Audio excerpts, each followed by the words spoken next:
पहलगाम एक ऐसी जगह जहां कुदरत ने अपनी सबसे खूबसूरत तस्वीर बनाई है।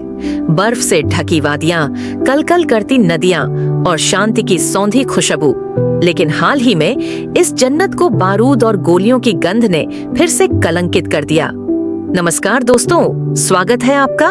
आज हम बात करेंगे हाल ही में हुए पहलगाम आतंकी हमले के बारे में और यह भी समझने की कोशिश करेंगे कि एक आतंकवादी का दिमाग कैसे सोचता है, कैसे एक आम इंसान हिंसा के रास्ते पर चलने के लिए तैयार हो जाता है। पहलगाम दक्षिण कश्मीर का एक छोटा लेकिन बेहद खूबसूरत इलाका। यह अमरनाथ यात्रा का एक अहम पड़ाव भी है, जहां हर साल हजारों श्रद्धालु पहुंचते हैं। लेकिन इस बार यहां एक भयावह हमला हुआ। आतंकवादियों ने निशाना बनाया टूरिस्ट्स को, जो एक विशेष धर्म के थे। मकसद साफ था, किसी एक धर्म के लोगों को क्षति पहुंचाना, क्षेत्र में दहशत फैलाना और दुनिया को एक राजनीतिक संदेश देना। प्राथमिक रिपोर्ट्स के मुताबिक यह हमला सोची समझी साजिश के तहत किया गया था। हमलावर स्थानीय युवकों और बाहरी आतंकी संगठनों का एक मिश्रण थे। अब सवाल उठता है, कोई भी इंसान आखिर क्यों आतंकवादी बनता है? क्या वह जन्म से बुरा होता है या फिर परिस्थितियां उसे इस रास्ते पर धकेल देती हैं? मनोवैज्ञानिकों के अनुसार आतंकवाद एक प्रक्रिया है, एक लंबी मानसिक यात्रा। इसकी शुरुआत होती है व्यक्तिगत दुख से, फिर आता है सामूहिक गुस्सा, एक भावना कि मेरे जैसे बहुतों के साथ अन्याय हुआ है। इसके बाद आती है पहचान की तलाश, मैं कौन हूँ, किसके लिए लड़ रहा हूँ। फिर एक्सट्रीमिस्ट संगठन उस गुस्से और खालीपन को अपने हिसाब से मोड़ते हैं। वे युवाओं को यह यकीन दिलाते हैं कि हिंसा ही न्याय का रास्ता है।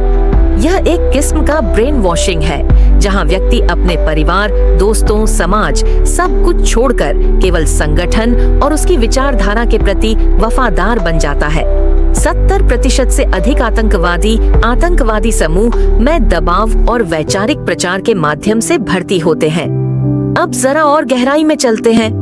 हर आतंकवादी मानसिक रूप से बीमार नहीं होता। अधिकतर बिल्कुल सामान्य होते हैं, लेकिन वे कुछ सवालों के आसान जवाब खोज रहे होते हैं।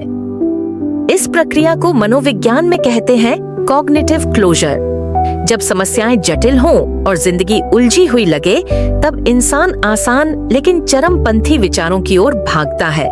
आतंकी संगठन उन्हें दो ही चीजें देते हैं, दुश्मन की एक स्पष्ट छवि और एक वीर गति की कल्पना। एक बार जब कोई संगठन में शामिल हो जाता है, तो उस पर सवाल उठाने की मनाही हो जाती है। उसके भीतर करुणा को कमजोरी कहा जाता है और हिंसा को पवित्रता का दर्जा दिया जाता है। धीरे धीरे एक इंसान एक मशीन बन जाता है। किसी दूसरे की जान लेना उसे एक मिशन की तरह लगने लगता है, एक इज्जत की बात। तो दोस्तों, आतंकवाद को केवल गोलियों से नहीं हराया जा सकता। हमें इसे मानसिक स्तर पर भी समझना होगा। हमें समाज में ऐसे माहौल बनाने होंगे जहां युवाओं को पहचान, न्याय और सम्मान हथियार से नहीं, बल्कि शिक्षा, रोजगार और सम्मानजनक संवाद से मिले। पहलगाम फिर मुस्कुराएगा, कश्मीर फिर गाएगा और इंसानियत फिर जीतेगी। अगर आप भी मानते हैं कि नफरत से बड़ी ताकत प्यार है, तो इस वीडियो को लाइक करें, अपने दोस्तों के साथ शेयर करें और हमारे चैनल को सब्सक्राइब करना ना भूलें।